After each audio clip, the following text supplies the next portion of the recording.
So, why should you read the first binding? Why should you read the first binding? I'm going to tell you.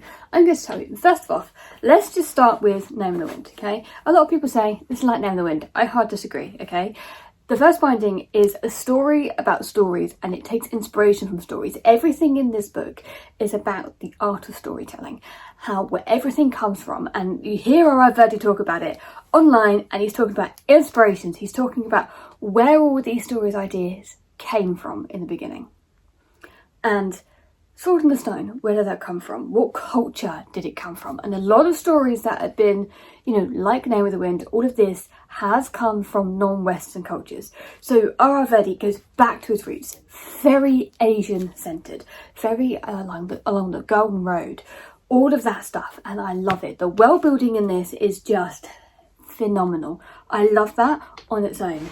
I love how everything and like the caste system in this is so well done. Like, obviously it's gonna not point fingers, but allude to other things that are in society. So, there are caste systems in other places, but there's also people being shunned for being who they are, right? There's that underlying layer as well. And it's not a story about overcoming that. It's a story about Ari and revenge. Very much about revenge, very much about learning the magic. And the magic system is just phenomenal. The magic system just gets even more layered and layered and layered the more you learn about it. And it's so unique. And it's so, the consequences of the magic system is quite severe. It's mental capacity, which you don't see a lot inside of magic systems, which I think we need to kind of bring that back, because holy shit, the idea that you can learn this magic system, but if you do it wrong, you lose your noggin, or at any point in time, you can lose your noggin, it's just amazing. It's just amazing. And everything that goes through this story, through this book, that just brings more layers to life and brings the world to life. It's just absolutely fucking incredible. I saw this in a Waterstones around my grandma's funeral, right? Which was happening. I was like, I'll go in there. Saw it, decided to pick it up. Looked fucking cool, okay? Looked cool. All legends are born of truths and just as much lies. These are mine. Judge me for what you will, but you will hear my story first.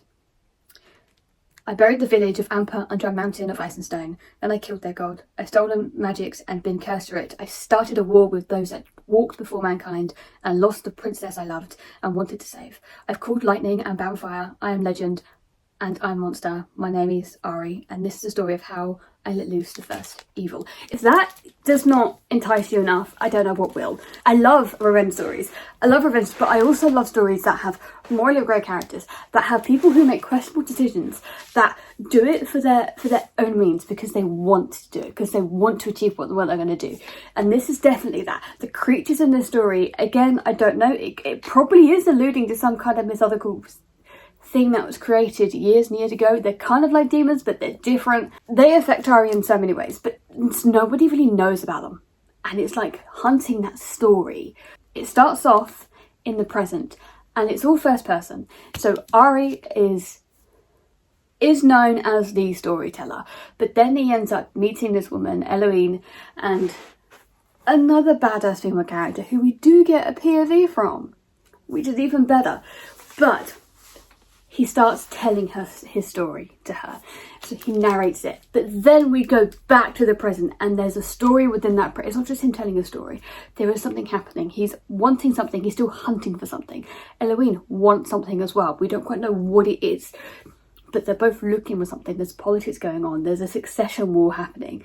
There's a game happening in the background with the lords and ladies, and they all get tangled up and everything. And then you get to then you go back to Ari's real story of how he was as a kid, and the artful way R.R. Virdi wrote this, okay, because there's obviously years has passed since Ari was a kid to the present section, and you can tell the difference just in the writing.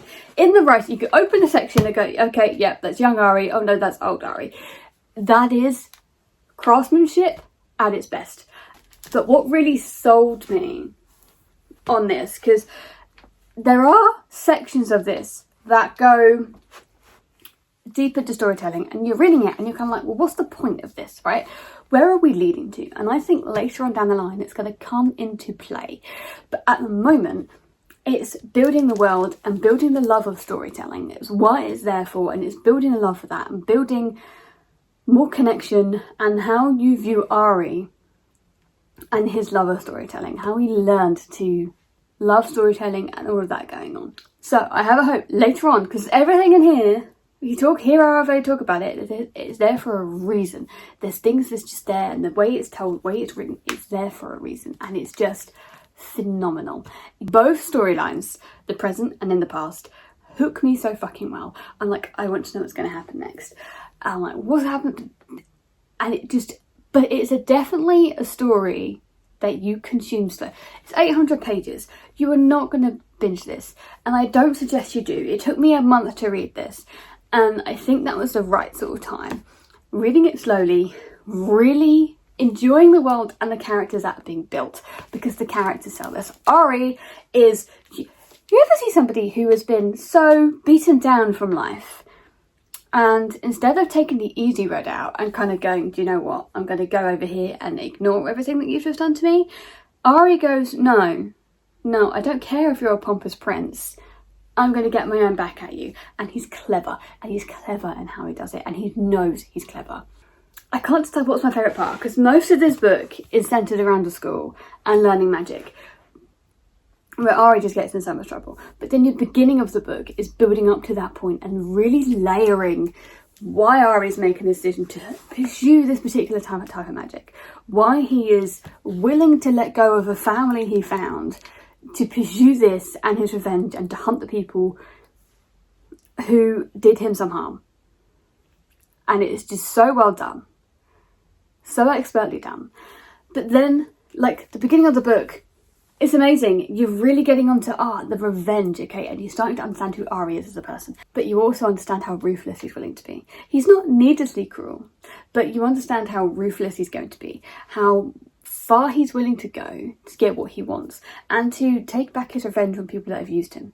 And being young, being with no caste system, people shun him all the time, people are going to use him all the time. Then we go to the school setting, and the school setting I love how you learn the magic system, but the characters, once you hit the school setting, the characters really start to leap out, because Ari quickly realises he's not the only clever one around, and he gets into so much trouble. He has a conflict with the prince. That's all I'm going to say about that one. He has a conflict with the prince. I have suspicion where that conflict is going to go, but it all depends. Rishi, the master binder, is one of the most iconic characters you will ever meet. He has made me laugh out loud. He has some of the best dialogue. He is bonkers. Absolutely bonkers. And I love the idea that he is the master binder, there to teach people how to use his magic, but he doesn't want to do it. He doesn't want you to learn. He doesn't want you to do, because the consequences are so high. They're so high. But everything about this, and then the ending, and then what Ari did. Like, in the beginning, in the blurb, I buried a village of Ampa under a mountain. How did he do that? How did it get to that point? I love that idea, and like the little trickles within this, that is leading me to kind of think, ooh, is this hinting to what you are going to do? It's absolutely amazing. Everybody should really go read this, and it's very steeped in story culture. Very steeped in story culture. Because again, going back to my Name of the Wind point, I think they run, right? Name of the Wind, first binding, vroom. They do vary. But again, it's the same kind of thing. It's just taking inspiration from stories. And, you know, Arav, he loves stories. You can hear it in the writing, hear it as he talks. He loves stories. He loves knowing where they came from. He loves doing all that kind of research. And he loves kind of thinking, okay, this is a really good starting point, really good inspiration point. Now, if you didn't like Name of the Wind, I do suggest you pick this up. If you liked Name of the Wind, I do suggest you also pick this up. I think it will appeal to both kind of people, because I wasn't a massive fan of Name of the Wind, found it a little bit sexist, right? This, nothing of that kind of sort. He can write women. He can write really compelling characters and really compelling story. And I personally found Name of the Wind a little bit slow, a little bit dry. This, on the other hand, I did not find this. This is a book I find, for me personally, that the more I think about it and the more in the reread, I enjoy it even more. Really do enjoy it even more. Like, the decisions Ari ends up making, the way it's written and the prose, and how the world slowly builds and builds and builds around you as you go through the book, even in book 2. Like, it builds even more, and you're like, oh, and the tension and the politics that's coming. Everything about this book is just incredible. Everybody needs to go read it and thank me later, because this book is just something I've not read enough of. Something that you willingly go into being slow and just enjoying the story at the story's pace. It is a slow-paced book. Go into it knowing that. If you end up picking the first binding, I hope you really enjoy it. Come back, let me know how much you enjoy it. Let me know how everything's going to go. I will point out the chapters in book 2 are shorter than the chapters in this book, if that's one of your big critiques. But do go enjoy it, do pick it up, and I will see you at the next one, and happy reading.